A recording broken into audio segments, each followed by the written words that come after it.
Hello guys, welcome to our new episode for project management learning session. আজকের এপিসোডকে আমরা দুই ভাগে ভাগ করেছি। প্রথম ভাগে আমরা 5টা প্রসেস গ্রুপ, 49টা প্রসেস এবং 10টা নলেজ এরিয়া নিয়ে ডিসকাস করব। সেকেন্ড ভাগে আমরা প্রজেক্ট ইন্টিগ্রেশন ম্যানেজমেন্টের প্রসেসগুলো নিজেদের মধ্যে কিভাবে ইন্টার রিলেটেড হয় এবং অন্য নলেজ এরিয়ার প্রসেসের মধ্যে কি ধরনের ইন্টার রিলেশনশিপ আছে সে সম্পর্কে একটু আইডিয়া নেব। আজকের এপিসোডে আমাদের প্রাইমারি গোল হলো আমাদের পরবর্তী সেশনের জন্য যেসব টার্মিনোলজির আইটেমগুলো লাগে সেই টার্মিনোলজি আইটেমগুলো সম্পর্কে একটু আইডিয়া নেব, যাতে আমরা পরবর্তী সেশনগুলো বুঝতে আমাদের কোনো অসুবিধা না হয়। Let's began with process group and knowledge areas. আমরা যদি PMBOK 6 এডিশনেরটা দেখি তাহলে আমরা দেখব যে PMBOK 6 এডিশনে 5টা প্রসেস গ্রুপ, 49টা প্রসেস এবং 10টা নলেজ এরিয়া নিয়েই ডিটেল ডেসক্রাইব করা হয়েছে। 10টা নলেজ এরিয়াকে 10টা চ্যাপ্টারে চ্যাপ্টার 4 এবং চ্যাপ্টার 4 থেকে চ্যাপ্টার 13 পর্যন্ত ইনক্লুড করা হয়েছে। এখন যদি আমরা আসি আমাদের প্রসেস গ্রুপ বলতে আমরা কি বুঝি। আমরা যখন আমাদের একটা প্রজেক্ট করি তখন আমরা অনেক ধরনের অ্যাক্টিভিটিস সম্পন্ন করি এবং অনেক ধরনের প্রসেস এবং প্রসিডিউরের মধ্যে যাই। এই যে প্রসেসগুলো আছে এই প্রসেসগুলোর একটা লজিক্যাল গ্রুপিং হলো project management process group. PMBOK গাইডে 5টা প্রসেস গ্রুপের কথা বলা আছে। সেগুলো হলো initiating process group, planning process group, executing process group, monitoring and control process group এবং ক্লোজিং প্রসেস গ্রুপ। এখন আমরা যদি আমাদের প্রজেক্টের ডিউরেশন স্টার্ট এবং ফিনিশ থেকে চিন্তা করি স্টার্ট এবং ফিনিশ থেকে চিন্তা করি এবং প্রজেক্টের প্রসেসগুলোর মধ্যে ইন্টার রিলেশন অথবা ইন্টারাকশনের কথা চিন্তা করি, তাহলে দেখব যে আমরা ইনিশিয়েটিং প্রসেস গ্রুপ আসলে সবচেয়ে কম ডিউরেশন এবং সবচেয়ে কম ইন্টারাকশন নিয়ে থাকে। হোয়ারেজ প্ল্যানিং প্রসেস গ্রুপটা আসলে ইনিশিয়েটিং শুরু হওয়ার কিছুদিন পরেই আমরা শুরু করি এবং প্ল্যানিং প্রসেস গ্রুপটা আসলে অনেক লং ডিউরেশনে থাকে এবং তার ইন্টারাকশনটা অনেক বেশি থাকে 10টা নলেজ এরিয়ার মধ্যে। আবার এবার যদি আমরা দেখি এক্সিকিউশন প্রসেস গ্রুপ ও প্ল্যানিং প্রসেস গ্রুপের মতো সিমিলার, এটা আসলে ক্লোজিং স্টেজের আগ পর্যন্ত চলতে থাকে। আর মনিটরিং অ্যান্ড কন্ট্রোলটা একমাত্র প্রসেস গ্রুপ যেটা আসলে ইনিশিয়েটিং এর সময় থেকে শুরু হয় এবং শেষ পর্যন্ত চলতে থাকে। কারণ হলো যে আমরা আমাদের প্রজেক্টকে কিন্তু অলওয়েজ মনিটরিং এর মধ্যে রাখতে হয়। এটা ইনিশিয়েটিং থেকে শুরু করতে হবে এবং শেষ পর্যন্ত এটাকে কন্টিনিউ করতে হবে, যাতে কোনো ধরনের গ্যাপ অথবা কোনো ধরনের প্রবলেম যদি আসে সেটা খুব ইজিলি আমরা সারফেসে আনতে পারি। ক্লোজিং স্টেজটাও আসলে খুব বেশি ইন্টারাকশন রিলে নিয়ে থাকে না, কিন্তু এটা কিন্তু অনেক বড় ডিউরেশন নিয়ে চলতে থাকে। কারণ আমরা ডেলিভারেবলগুলো যদি আমরা সিকোয়েন্সিয়ালি ডেলিভারি করি তাহলে সে ক্লোজিং প্রসেসটাও কিন্তু অনেক লম্বা সময় ধরে হতে পারে। এই যে আমরা এই লম্বা সময়, এই যে আমরা ইন্টারাকশনের কথাগুলো বললাম, এর মেইন উদ্দেশ্যটা হলো এই 5টা প্রসেস গ্রুপ কিন্তু আসলে আমরা সিকোয়েন্সিয়ালি করি না। এই 5টা প্রসেস গ্রুপের মধ্যে ওভারল্যাপিং হয়। আমরা হয়তো কোনো ডেলিভারেবল ক্ষেত্রে এখন ইনিশিয়েটিং প্রসেসে আছি, কিন্তু অনেক ডেলিভারেবল হয়তো ক্লোজিং স্টেজে চলে যায়। এরকমও হতে পারে। সো এই হলো প্রসেস গ্রুপ। আমরা আসেন এখন নেক্সট নলেজ এরিয়া, 10টা নলেজ এরিয়া সম্পর্কে কথা বলি। PMBOK গাইডে 10টা নলেজ এরিয়াকে 10টা চ্যাপ্টারে আলোচনা করা হয়েছে।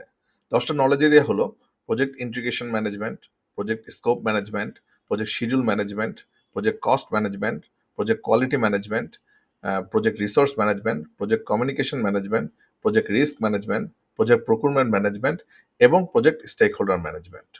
এই হলো 10টা নলেজ এরিয়া। এখন আসেন আমরা আমাদের প্রজেক্ট লাইফ সাইকেলের সাথে এই নলেজ এরিয়ার ম্যাপিং নিয়ে আলোচনা করি।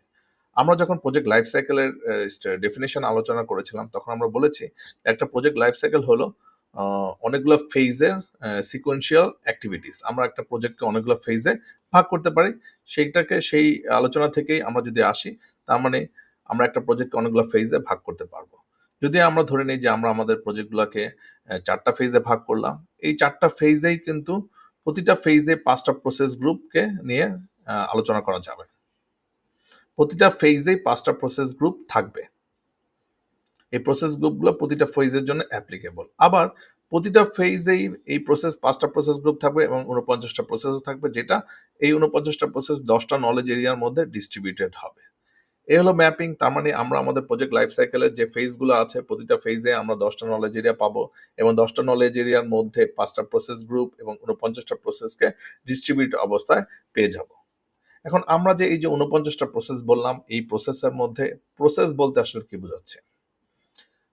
তো আমরা যখন প্রজেক্টের ম্যানেজমেন্ট অ্যাক্টিভিটিসগুলো সম্পন্ন করি তখন আমরা কিন্তু অনেকগুলো কি অ্যাক্টিভিটিসও প্রজেক্টটাকে সাকসেসফুলি করার জন্য করে থাকে। এই যে কি অ্যাক্টিভিটিস এবং এই যে কি আইডিয়াস, সেগুলোই আমরা আমরা কিন্তু বলছি প্রসেস। এখন আমরা যখন নরমালি চিন্তা করি প্রসেস বলতে আমরা যেটা বুঝাই সেটা হলো যে আমাদের হয়তো খুব কমন একটা আছে যে আমাদের রিসোর্স রিক্রুটমেন্ট প্রসিডিউর। বেসিক্যালি ওগুলা অনেক ক্ষেত্রে প্রসেস না বলে আমরা প্রসিডিউর মেথোডোলজি বলতে পারি। কিন্তু আমরা যদি প্রসেসকে ম্যানুফ্যাকচারিং এ একটা কোনো মেশিন হিসেবে চিন্তা করি তাহলে যেটা হতে পারে সেটা হলো যে একটা মেশিনের কিছু ইনপুট থাকে। যে ইনপুট গুলো নিয়ে মেশিন কাজ করে। মেশিন কাজ করার পর আউটপুট দিয়ে থাকে। এখন প্রজেক্ট ম্যানেজমেন্টের প্রসেসের মধ্যে এরকমই সিমিলার আইডিয়াসটাই এপ্লাই করা হয়েছে। প্রতিটা প্রসেসে কিছু ইনপুট হিসেবে থাকবে, কিছু ডকুমেন্টস। সেই ডকুমেন্টগুলো নিয়ে আমরা আমাদের কিছু স্পেসিফিক টুলস অ্যান্ড টেকনিক আছে, সেগুলোকে এপ্লাই করে আমরা আউটপুট পাবো। এই প্রক্রিয়াটাই কিন্তু প্রজেক্ট ম্যানেজমেন্টের অ্যাক্টিভিটিস। আমরা আমাদের প্ল্যানিং প্রসেস অথবা এক্সিকিউশন প্রসেসেও আমরা যখন পড়বো তখন দেখবো যে বেসিক্যালি আমরা এই input, tools and technique and output নিয়ে বেশি আলোচনা করছি যখন আমরা নলেজ এরিয়াগুলো পড়াবো। আমরা পড়লাম প্রজেক্ট ম্যানেজমেন্টের প্রসেস, এই প্রসেস গ্রুপ এবং নলেজ এরিয়াগুলোর মধ্যে কিভাবে এটা প্রসেসগুলো 49 প্রসেস ডিস্ট্রিবিউট হচ্ছে সেটা দেখি। আমরা যদি রোতে আমাদের 10টা নলেজ এরিয়া রাখি এবং কলামে যদি আমাদের 5টা প্রসেস গ্রুপকে রাখি, তাহলে আমরা দেখব যে প্রজেক্ট ইন্টিগ্রেশন ম্যানেজমেন্টেই বেসিক্যালি সবচেয়ে বেশি প্রসেস আছে এবং সবগুলো প্রসেস গ্রুপেই প্রসেস রয়েছে। প্রজেক্ট স্কোপ, শিডিউল, কস্ট, এই 3টা নলেজ এরিয়াতে ইনিশিয়েটিং এবং এক্সিকিউশন এবং ক্লোজিং এর ক্ষেত্রে কোনো প্রসেস নাই। Project quality management, project resource management, project communication management, project risk ম্যানেজমেন্টের মধ্যে আমরা দেখব শুধুমাত্র প্ল্যানিং, এক্সিকিউশন, মনিটরিং অ্যান্ড কন্ট্রোলের মধ্যে প্রসেস রয়েছে। প্রজেক্ট প্রকুরমেন্টের ক্ষেত্রেও সিমিলার, যে শুধুমাত্র প্ল্যানিং, এক্সিকিউশন, মনিটরিং অ্যান্ড কন্ট্রোলের মধ্যে প্রসেস রয়েছে। স্টেক হোল্ডার ম্যানেজমেন্টের ক্ষেত্রে ইনিশিয়েটিং প্রসেস গ্রুপে একটি প্রসেস রয়েছে। এই হলো আমাদের 49টা প্রসেসের mapping with knowledge area and process গ্রুপের মধ্যে। আমাদের ফোকাস আজকে থাকবে প্রজেক্ট ইন্টিগ্রেশন ম্যানেজমেন্ট নিয়ে। Let's start with project integration management. এখন প্রজেক্ট ইন্টিগ্রেশন ম্যানেজমেন্ট বেসিক্যালি এখানে সবগুলো প্রসেস গ্রুপের মধ্যেই প্রসেস আছে। আমরা যদি দেখি তাহলে সেটা হলো যে প্রথম প্রসেসটা হলো ডেভেলপ প্রজেক্ট চার্টার এবং শেষ প্রসেসটা হলো ক্লোজ প্রজেক্ট অর ফেজ। তো develop project charter initiating process গ্রুপের একটি প্রসেস। ক্লোজিং ফেজের একমাত্র প্রসেস হলো ক্লোজ প্রজেক্ট আর ফেজ। প্ল্যানিং প্রসেসে আপনি দেখেন সবগুলো নলেজ এরিয়ার ক্ষেত্রেই এই প্ল্যানিং প্রসেস রয়েছে। আবার এক্সিকিউশনের ক্ষেত্রে শুধুমাত্র স্কোপ, শিডিউল, কস্টের জন্য কোনো প্রসেস নেই। মনিটরিং এন্ড কন্ট্রোলের সবগুলো প্রসেস রয়েছে। আমাদের এখানে কি জিনিসটা যেটা মনে রাখতে হবে সেটা হলো যে এই যে ডেভেলপ প্রজেক্ট ম্যানেজমেন্ট প্ল্যান, এটা আসলে বেসিক্যালি আমরা ডেভেলপ করি আমাদের এই 9টা নলেজ এরিয়ার যে প্ল্যান ক্রিয়েট হয় সেই প্ল্যানটাকে অ্যাকোমোডেট করেই। তার মানে আমাদের ডেভেলপ প্রজেক্ট ম্যানেজমেন্ট প্ল্যানটা হলো একটা ওভারঅল প্ল্যান যেটা আসলে 9টা নলেজ এরিয়াকে অ্যাকুমুলেট করে আমরা ডেলিভারি করে থাকি। এক্সিকিউশন প্রসেসের ক্ষেত্রে সিমিলার। এই ইন্টিগ্রেশন ম্যানেজমেন্টের যে direct and manage project work, এই প্রসেসটা আছে, এই প্রসেসটা আসলে ওভারঅল এক্সিকিউশনের প্রসেস যেটা আসলে অ্যাকুমুলেট করে আমাদের অন্য নলেজ এরিয়ার প্রসেসগুলোকে। সিমিলার কেস হলো মনিটরিং অ্যান্ড কন্ট্রোল প্রজেক্ট ওয়ার্কের ক্ষেত্রে। এটা একটা overall process for monitoring and control process গ্রুপের, যেটা আসলে 9টা নলেজ এরিয়ার কন্ট্রোল প্রসেসগুলোকে অ্যাকুমুলেট করার চেষ্টা করে। এই আইডিয়াটা নিয়ে আমরা আমাদের পরবর্তী লেসনটাকে বোঝার চেষ্টা করব। প্রজেক্ট ইন্টিগ্রেশন ম্যানেজমেন্ট হলো আমাদের যে 9টা নলেজ এরিয়া আছে এই 9টা নলেজ এরিয়াকে ইন্টিগ্রেট করে থাকে। সো প্রজেক্ট ইন্টিগ্রেশন ম্যানেজমেন্টই আসলে বেসিক্যালি আমাদের অন্য নলেজ এরিয়ার প্রসেসগুলোকে ইন্টার রিলেশনশিপ এবং ইন্টারাকশন করে একটা ওভারঅল সাকসেসের ক্রাইটেরিয়াগুলো সেট করে এবং ওভারঅল সাকসেসগুলোকে কিভাবে আমরা অ্যাকুমুলেট করতে পারি, কিভাবে আমরা এক্সিকিউট করতে পারি, সেই আইডিয়াটা প্রজেক্ট ইন্টিগ্রেশন ম্যানেজমেন্ট থেকে আমরা পেয়ে থাকি। এবং প্রজেক্ট ইন্টিগ্রেশন ম্যানেজমেন্টে প্রজেক্ট ম্যানেজার আসলে সবচেয়ে বেশি সময় স্পেন্ড করে যাতে প্রজেক্টের অন্যান্য প্রসেসগুলো সিকুয়েন্সিয়ালি চলতে পারে। এখন আসেন আমরা যেটা বলেছি প্রজেক্ট ম্যানেজমেন্ট প্ল্যান আর আদার প্রজেক্ট ডকুমেন্ট সম্পর্কে কিছুটা আইডিয়া নিব। প্রজেক্ট ইন্টিগ্রেশন ম্যানেজমেন্ট নলেজ এরিয়ার কি প্ল্যানিং প্রসেসের কি প্রসেস হলো ডেভেলপ প্রজেক্ট ম্যানেজমেন্ট প্ল্যান। এই ডেভেলপ প্রজেক্ট ম্যানেজমেন্ট প্ল্যানটা আসলে বেসিক্যালি প্রত্যেকটা নলেজ এরিয়ার যে প্ল্যানিং প্রসেস আছে সেই প্রসেসগুলোকে সাপ্লিমেন্টারি প্ল্যান হিসেবে অ্যাকুমুলেট করে থাকে। সো এখানে অনেক ধরনের প্ল্যান আছে, স্কোপ ম্যানেজমেন্ট, রিকোয়ারমেন্ট ম্যানেজমেন্ট, এই দুটো আসলে স্কোপ ম্যানেজমেন্ট, রিকোয়ারমেন্ট এটা আমরা স্কোপ ম্যানেজমেন্ট প্রসেস থেকে বা নলেজ এরিয়া থেকে পাই। শিডিউল ম্যানেজমেন্ট আমরা শিডিউল ম্যানেজমেন্ট নলেজ এরিয়া থেকে পাই। কস্ট থেকে, কোয়ালিটি থেকে, রিসোর্স ম্যানেজমেন্ট থেকে, কমিউনিকেশন। সিমিলারলি আমরা scope base line, schedule base line, cost base line এগুলো রেসপেক্টিভলি আমরা scope management, schedule management, cost management থেকে পেয়ে থাকি। এ হলো প্রজেক্ট ম্যানেজমেন্ট প্ল্যান। আমরা যখন এই প্রসেসগুলোকে রানিং করছি বা প্রসেসগুলো আমরা কন্ডাক্ট করছি, তখন এই প্রসেসগুলো থেকে অনেক ধরনের আউটপুট ডকুমেন্ট ক্রিয়েট হয়। এই ডকুমেন্টগুলোর মধ্যে কিছু কিছু ডকুমেন্ট আছে যেগুলো আমরা লগ হিসেবে রিপ্রেজেন্ট করি, যেমন change log, issue log, stakeholder register log, risk register log. এই ধরনের লগগুলো আমরা একটা ডকুমেন্ট। আমাদের আমাদের প্রথম প্রসেস ডেভেলপ প্রজেক্ট চার্টার, সেখান থেকে দুইটা ডকুমেন্ট ক্রিয়েট হয়, একটা হলো প্রজেক্ট চার্টার এবং অ্যাজাম্পশন লগ। সো এই ধরনের প্রতিটা প্রসেস আমরা যখন নলেজ এরিয়াগুলো পড়বো, দেখবো যে প্রতিটা নলেজ এরিয়াতে অনেক ধরনের ডকুমেন্টগুলো জেনারেট হচ্ছে। এই ডকুমেন্টগুলো আমরা আমাদের প্রজেক্ট ম্যানেজমেন্টের অ্যাক্টিভিটিস এবং বেস লাইনের একটা পার্ট অফ থিংস হিসেবে কাজ করে। সো এই ডকুমেন্টগুলোর অনেকগুলো আমরা হয়তো এখনো আলোচনা করিনি, পরবর্তীতে আলোচনা করব, তখন আমরা আরো ডিটেল জানার চেষ্টা করব। এখন আমরা আসি আমাদের প্রথম প্রসেস ডেভেলপ প্রজেক্ট চার্টার নিয়ে কথা বলি। বেসিক্যালি ডেভেলপ প্রজেক্ট চার্টার হলো আমাদের প্রজেক্ট ম্যানেজমেন্ট অ্যাক্টিভিটির প্রথম প্রসেস।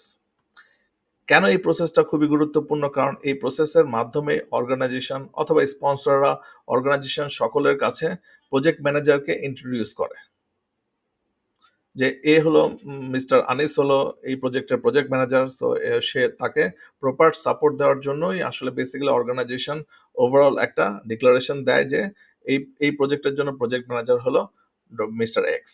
ওকে, কিন্তু এই প্রজেক্ট চার্টার ডকুমেন্টের মধ্যে অনেক অর্গানাইজেশন যেগুলো স্ট্যান্ডার্ড অর্গানাইজেশন, সেখানে অনেক ধরনের কি থিংস ইনক্লুড থাকে, যার মধ্যে প্রথম হলো প্রজেক্ট পারপাস সম্পর্কে ডিসক্রাইব করা থাকতে পারে, প্রজেক্টের কি অ্যাক্টিভিটিস এবং সাকসেস ক্রাইটেরিয়া থাকতে পারে, প্রজেক্টের হাই লেভেল রিকোয়ারমেন্ট, প্রজেক্টের মাইলস্টোন, প্রজেক্টের ওভারঅল কোনো ধরনের রিস্ক আছে কিনা, কোনো ফাইন্যান্সিয়াল রিকোয়ারমেন্ট ফুলফিল করতে হবে কিনা, কোনো স্টেক হোল্ডার থাকে কিনা, যাতে আমরা স্টেক হোল্ডার ম্যানেজমেন্টটাকে প্রপারলি করতে পারি।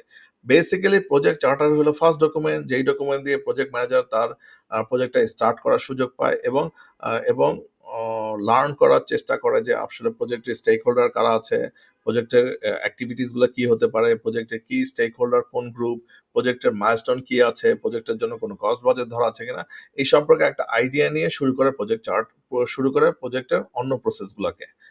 ডেভেলপ প্রজেক্ট চার্টারের আরেকটা অংশ হলো অ্যাজাম্পশন লগ। এটা একটা ডকুমেন্টস। অ্যাজাম্পশন লগ বেসিক্যালি আমরা যখন প্ল্যানিং প্রসেস করব, তখন আমরা দেখব যে আমরা অনেক কিছু অ্যাজিউম করে নিতে হচ্ছে। কারণ হচ্ছে প্ল্যানিং প্রসেস যখন করি তখন জিনিসটা কিন্তু এক্সিকিউট হচ্ছে না, আমরা ধরে নিচ্ছি এটা সত্যি, কিন্তু এটা সত্যি নাও হতে পারে। যদি সত্যি না হয় তাহলে সেটাকে আসলে আমরা ইস্যু লগ নিয়ে আলোচনা করতে পারি। বেসিক্যালি প্রজেক্ট প্ল্যান যখন করা হয়, ডেফিনেটলি আপনাকে এজিউম করে নিতে হবে অনেক কিছু। সেই অ্যাজাম্পশনগুলোকে আমরা লিস্ট আকারে অ্যাজাম্পশন লগে রিপ্রেজেন্ট করব। কেন আমরা এটা প্রজেক্ট চার্টার থেকে আলোচনা করি? কারণ প্রজেক্ট চার্টার থেকে এই জিনিসটাকে আলোচনা করতে হয়, কারণ প্রজেক্ট চার্টারের মধ্যে স্পন্সররা হয়তো কোনো কিছু অ্যাজিউম করে নিয়েছে, সেটাকে আমরা লগ আকারে লিস্ট করে রাখতে হয়। অ্যাজাম্পশন লগ ডকুমেন্টে আরেকটা জিনিস উল্লেখ করা থাকে, সেটাকে বলা হয় কনস্ট্রেন্ট লিস্ট। কনস্ট্রেন্ট মানে হলো এমন কিছু ওয়ার্ক যেগুলো আমাদের প্রজেক্টের অ্যাক্টিভিটিসকে রোডব্লক অথবা ইম্পিডিমেন্ট ক্রিয়েট করে, মানে আমাদের বাধা তৈরি করে। এই ধরনের আইটেমগুলোকেও, এই ধরনের অ্যাক্টিভিটিসগুলোকেও, এই ধরনের ইস্যুগুলোকেও আমরা অ্যাজাম্পশন লগের মধ্যে ইনক্লুড করি। সো প্রজেক্ট চার্টার যখন থাকে তখন অ্যাজাম্পশন লগ এবং কনস্ট্রেন্ট হয়তো খুব বেশি লিস্ট থাকে না, কিন্তু যখন আমরা প্ল্যানিং প্রসেস করব তখন দেখা যাবে যে অনেক কিছুই আমাদের অ্যাজাম্পশনের মধ্যে অ্যাজিউম করে নিতে হচ্ছে এবং অনেক কিছু কনস্ট্যান্ট হিসেবে আমরা প্রজেক্ট অ্যাক্টিভিটিসের মধ্যে পাবো। এই হলো প্রজেক্ট চার্টারের দুটো আউটপুট, প্রজেক্ট চার্টার এবং অ্যাজাম্পশন লগ। এখন আমরা যদি ইনিশিয়েটিং এবং প্ল্যানিং প্রসেসের যে দুটো প্রসেস আছে প্রজেক্ট ইন্টিগ্রেশন ম্যানেজমেন্টের, তার ইন্টার রিলেশনশিপ এবং অন্য নলেজ এরিয়ার প্ল্যানিং প্রসেসের সাথে কি ইন্টার রিলেশনশিপ থাকে সেটা সম্পর্কে একটু আইডিয়া নেই। যেহেতু আমরা বলেছি ডেভেলপ প্রজেক্ট চার্টারের আউটপুট হলো প্রজেক্ট চার্টার, ডেফিনেটলি আমাদের ডেভেলপ প্রজেক্ট ম্যানেজমেন্ট প্ল্যানের ইনপুটও প্রজেক্ট চার্টার হবে। এই প্রজেক্ট চার্টার যে আউটপুট যেটা আসছে সেটা আসলে বেসিক্যালি আমাদের অন্য প্ল্যানিং প্রসেস, অন্য নলেজ এরিয়া, 9টা নলেজ এরিয়ার যে প্ল্যানিং প্রসেস আছে সেই প্ল্যানিং প্রসেসর ইনপুট হিসেবে কাজ করে। এখন আমরা যদি খেয়াল করে থাকি দেখবো যে এই প্ল্যান প্রসেসটা যখন করছে, লেটস সে প্ল্যান স্কোপ ম্যানেজমেন্টে আমরা আছি, আমরা দেখি যে এখানেও একটা ইনপুট আছে project management plan. Basically project ম্যানেজারের সেকেন্ড কাজ হলো আফটার সে প্রজেক্টে অ্যাসাইন হওয়ার পরে তার প্রথম কাজ হলো সে তার একটা গাইডলাইন ক্রিয়েট করবে, যাতে তার যে টিম আছে সেই টিম যখন অন্য নলেজ এরিয়াগুলো নিয়ে কাজ করবে তারা যেন একটা আইডিয়া পায় কিভাবে সেই প্রসেসগুলোকে নিয়ে কাজ করা যেতে পারে। সো এই যে প্রজেক্ট ম্যানেজারের আইডিয়াস গাইডলাইন, সেই গাইডলাইনটা বেসিক্যালি প্রজেক্ট ম্যানেজমেন্ট প্ল্যানে ইনক্লুড থাকবে। আমরা যখন প্রজেক্ট ম্যানেজার যখন প্রথম এই প্রজেক্ট ম্যানেজমেন্ট প্ল্যান ডকুমেন্টটা সবার কাছে শেয়ার করবে তখন হয়তো এটা কমপ্লিট থাকবে না, কিন্তু ডে বাই ডে যখন এই plan scope management, cost management অথবা স্টেক হোল্ডার ম্যানেজমেন্টটা প্রপারলি কন্ডাক্ট হবে তখন এই ডকুমেন্টটাই আবার আপডেট হয়ে যাবে। এখন এই ডকুমেন্টটা যখন আপডেট হবে, আমি যখন প্ল্যান স্কোপ ম্যানেজমেন্ট করছি আমি আসলে প্ল্যান স্কোপ ম্যানেজমেন্টের যে রিলেটেড ডকুমেন্টস আছে, রিলেটেড চ্যাপ্টার আছে এই প্রজেক্ট ম্যানেজমেন্ট প্ল্যানের ডকুমেন্টে, সেখানে আপডেট করব। এটাকে আমরা স্কোপ ম্যানেজমেন্ট প্ল্যান হিসেবে আবার এই ডেভেলপ প্রজেক্ট ম্যানেজমেন্ট প্ল্যানে ইনপুট হিসেবে পাবো। Very interesting. Basically project manager একটা গাইডলাইন দিয়ে এটাকে সবার কাছে ডিস্ট্রিবিউট করবে যাতে আপনি আপনার প্ল্যান প্রসেসটাকে স্টার্ট করতে পারেন, এবং সেই স্টার্ট থেকে আপনি আপনার নলেজ অনুসারে ওই নলেজ এরিয়াটাকে কমপ্লিট করবেন। কমপ্লিট করার পর এই ডকুমেন্টটা আপডেট করে আবার এটা প্রজেক্ট ম্যানেজমেন্ট প্ল্যানের মধ্যে ইনক্লুড করে দিবেন।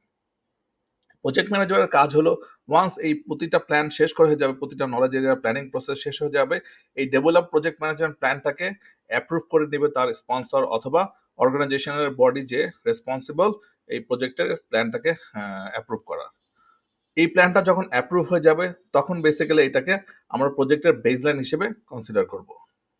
এই হলো ইনিশিয়েটিং অ্যান্ড প্ল্যানিং প্রসেসের মধ্যে ইন্টার রিলেশনশিপ। আমরা এখন এক্সিকিউটিং অ্যান্ড মনিটরিং প্রসেসের মধ্যে ইন্টার রিলেশনশিপ জানার জন্য দুইটা স্পেসিফিক আইটেম, দুইটা স্পেসিফিক টপিক আমাদের জানা লাগবে।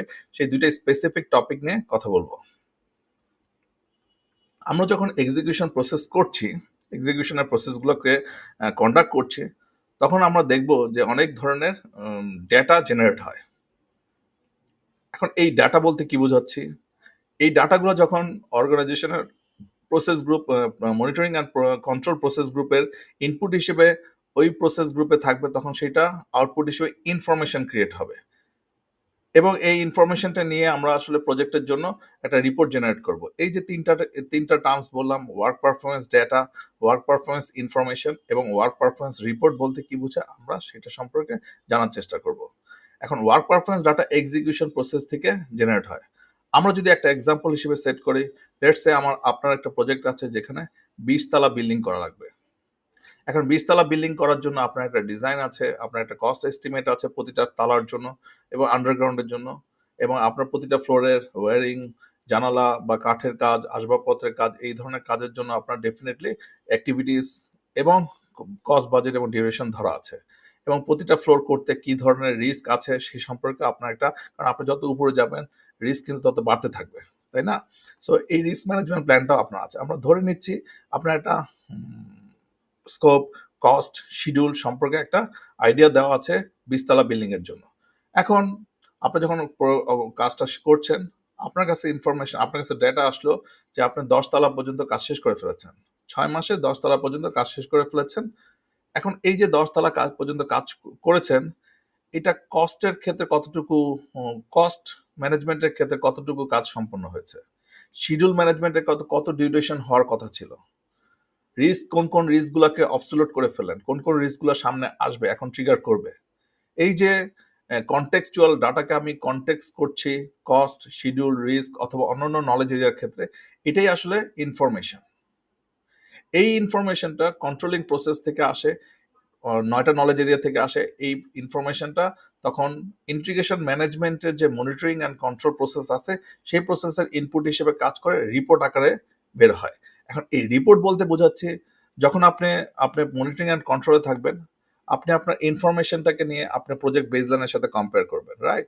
এবং প্রজেক্ট বেসলাইনের সাথে কম্পেয়ার করলে আপনি যদি গ্যাপ পান, সেই গ্যাপটা কিভাবে পূরণ করবেন, কোন অ্যাকশন নিতে হবে কিনা, এটা কিন্তু আপনি মনিটরিং অ্যান্ড কন্ট্রোল প্রসেস থেকে পাবেন। এবং গ্যাপটা যদি অনেক বেশি হয়, আপনার বেসলাইন যদি চেঞ্জ করতে হয়, তখন কিন্তু আপনাকে চেঞ্জ রিকোয়েস্টটাকেও অ্যাপ্লিকেশন করতে হয়। অ্যাপ্লাই করতে হয়। সো এই আইডিয়াটা হলো যে ডেটা জেনারেট হবে এক্সিকিউশন প্রসেস থেকে, এটা কনটেক্সচুয়ালাইজ হবে মনিটরিং প্রসেসের 9টা প্রসেস গ্রুপ থেকে, এবং এটা প্রজেক্ট রিপোর্ট আকারে আসবে ওভারঅল প্রজেক্ট ম্যানেজমেন্ট প্রসেসের আউটপুট হিসেবে। এখানে আমি একটা কথা বলেছি চেঞ্জ রিকোয়েস্টের ক্ষেত্রে, এই চেঞ্জ রিকোয়েস্টটা আমরা প্রজেক্টে কিভাবে অ্যাপ্লাই করি সেই সম্পর্কে একটু জানার চেষ্টা করব। নর্মালি যখন আমরা প্রজেক্ট করি, বেসলাইন হয়ে যাওয়ার প্রজেক্ট ম্যানেজমেন্ট প্ল্যান যদি বেসলাইন আকারে পাবলিশড হয়, বেসলাইন হয়ে যাওয়ার পরে প্রজেক্টে যে ধরনের এই বেসলাইনকে যদি কোনো কারণে চেঞ্জ করতে হয়, তখনই আমাকে চেঞ্জ রিকোয়েস্ট অ্যাপ্লাই করতে হয়। হতে পারে এরকম যে এই চেঞ্জের কারণে আপনার কস্ট বাড়বে না, শিডিউল বাড়বে, কোনো ইম্প্যাক্টই হবে না কিছু কিছু ক্ষেত্রে, আবার হতে পারে যে এর কিছু ইম্প্যাক্ট থাকবে। যেটাই হোক না কেন, আপনার প্রজেক্ট বেসলাইন হয়ে যাওয়ার পরে আপনাকে যদি বেসলাইন ডকুমেন্ট প্রজেক্ট ম্যানেজমেন্ট প্ল্যানকে চেঞ্জ করতে হয়, আপনাকে এটা অ্যাপ্রুভাল নিতে হবে রাইট বডির কাছ থেকে। অনেক অর্গানাইজেশনের ক্ষেত্রে এই রাইট বডিটা হলো চেঞ্জ কন্ট্রোল বোর্ড। তারা কিছু পিপলকে নিয়ে, সেই অর্গানাইজেশন কিছু বডিজকে নিয়ে, ইম্পর্টেন্ট বডিজকে নিয়ে একটা চেঞ্জ কন্ট্রোল বোর্ড তৈরি করে, যেখানে প্রজেক্ট থেকে যেই চেঞ্জগুলো আসে তারা রিভিউ করে অ্যাপ্রুভাল দেওয়ার চেষ্টা করে। সো বেসিক্যালি আমরা যদি এটাকে স্টেপ বাই স্টেপ আকারে তুলনা করার চেষ্টা করি, তাহলে আমরা দেখব ফার্স্ট হলো প্রজেক্ট টিম অথবা স্পন্সর অথবা কাস্টমার আপনার চেঞ্জকে নোটিস করলো, মিনস চেঞ্জকে রিকগনাইজ করলো যে একটা চেঞ্জ করার প্রয়োজন হতে পারে। তখন তারা করবে কি, এই চেঞ্জ রিকোয়েস্টটা নিয়ে আলোচনা শুরু করবে।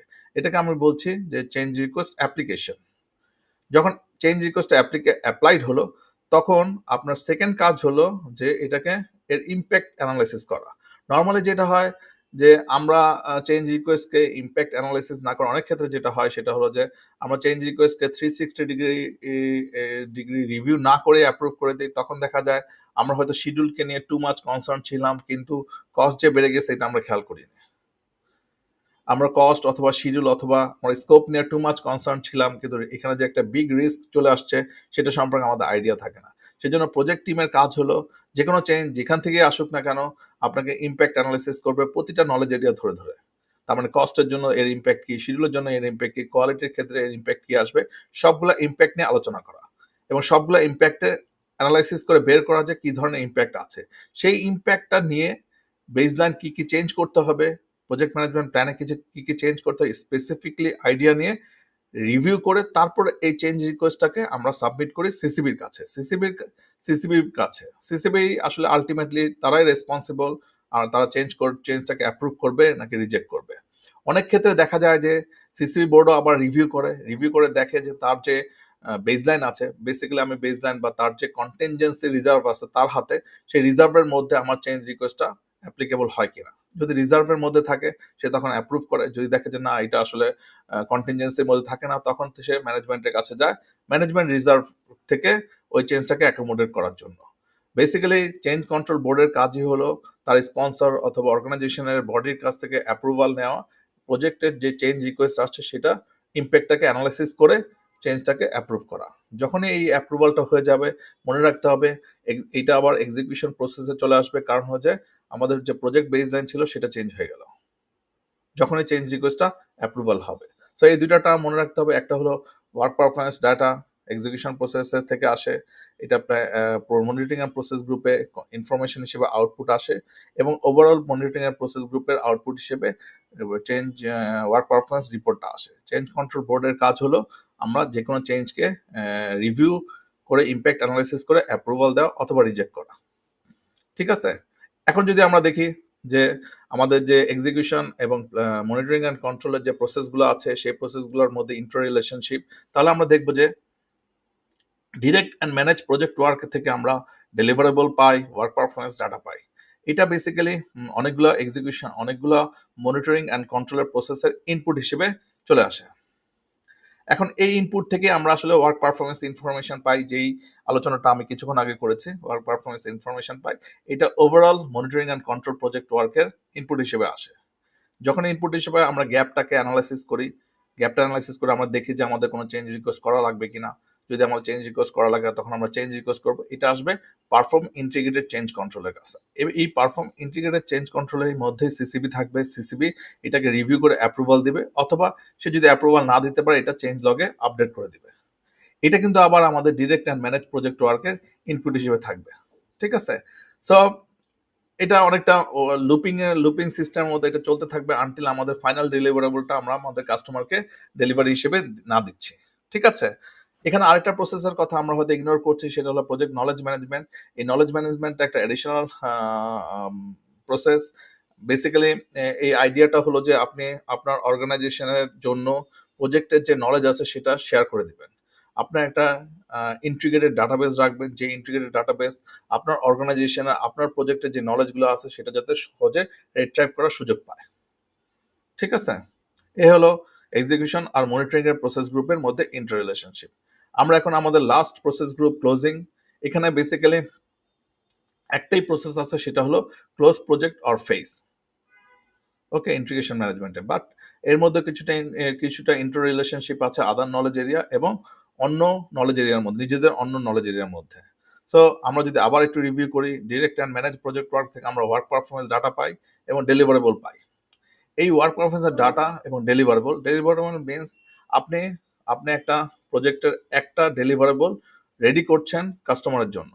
সেটা রেডি করছেন মানে হলো আপনি যখন আপনার এক্সিকিউশন থেকে এটাকে রেডি করেন, তার মানে এটা যদি রেডি হয় তাহলে আমরা এটা কন্ট্রোল কোয়ালিটিতে চলে যায়। কন্ট্রোল কোয়ালিটির কাজ হলো এই ডেলিভারেবলটাকে ভেরিফাইড করে কাস্টমারের যে টেকনিক্যাল রিকোয়ারমেন্ট আছে সেটাকে ফুলফিল করতে পারছে কিনা। এই ভেরিফাইড ডেলিভারেবলটা ভ্যালিডেট হয় কাস্টমারের সাথে ভ্যালিডেট স্কোপ প্রসেসে, এবং ভ্যালিডেট স্কোপ প্রসেসে কাস্টমার যদি অ্যাকসেপ্টেড করে নেয় এই ডেলিভারেবলটা, তাহলে এটা অ্যাকসেপ্টেড ডেলিভারেবল আকারে ক্লোজ প্রজেক্টে চলে যায় এবং এটা আলটিমেটলি এই ডেলিভারেবলের জন্য প্রসেসটা ক্লোজ হয়ে যায়। এই হলো পুরো প্রক্রিয়া আমাদের ডেলিভারেবল থেকে ক্লোজিংয়ে কিভাবে আমরা আমাদের ডেলিভারেবলটাকে নিয়ে যাই। ঠিক আছে? এই হলো inter relationship of closing process with other knowledge area এবং নিজেদের মধ্যে। লাস্ট টপিকস হলো আমাদের আজকের লাস্ট টপিক হলো টেইলরিং। আমরা এই আলোচনাটা করে রাখছি। বেসিক্যালি আপনার অর্গানাইজেশনে আমরা যে প্রসেসগুলো নিয়ে আলোচনা করছি, আপনার অর্গানাইজেশন অথবা আপনার প্রজেক্টের ডাইনামিক্স হয়তো ডিফারেন্ট।